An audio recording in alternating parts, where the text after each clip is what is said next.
Okay, you asked me what in the past has inspired me about West and what in the continues, and I have to tell you, it's an ongoing relationship which changes, and that's part of what I like about it.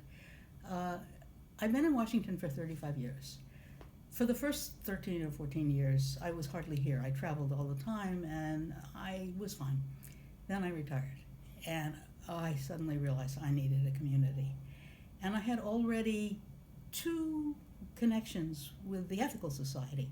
When I was 17 years old, I went to something called the Encampment for Citizenship, which has now been revived and is called the Encampment. And it was the transforming experience of my life. It was sponsored by the Ethical Society in their high school in New York City, and it was absolutely wonderful.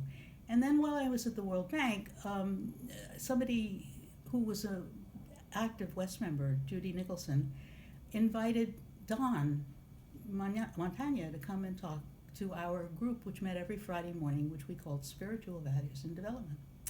A very odd thing for the World Bank, but nevertheless, it was wonderful. So I had both the history and the current connection, and I started going to West. Well, it took me about 3 months to join, something like that. And I worked at West those first few years. I was in the office every week. I worked 1 day a week in the office doing, I mean, you will be amazed what I did. I deposited the checks in the bank. And I got involved in all kinds of ways. But as time went on, I found other activities in Washington, and my whole relationship to West began to change. But there was always something that kept me connected, even when I ran into certain troubles with various people and didn't want to be so active and whatever. They passed. But I hung in there. And pretty soon it became, well, first of all, one of my jobs was as pledge chair. And at that time, I can't tell you how many people thought about Wes like the Red Cross. You know, you give them $100 a year, $200 a year. I mean, Wes could not survive on $100, $200 a year contributions. So I began to understand what it was that it took Wes to keep going.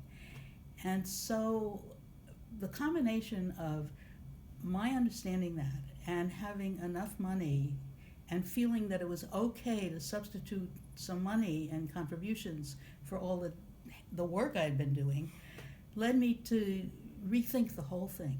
And I realized it was sufficiently important to me that a substantial contribution on a monthly basis was both what West deserved, what I wanted, and what I was able to do.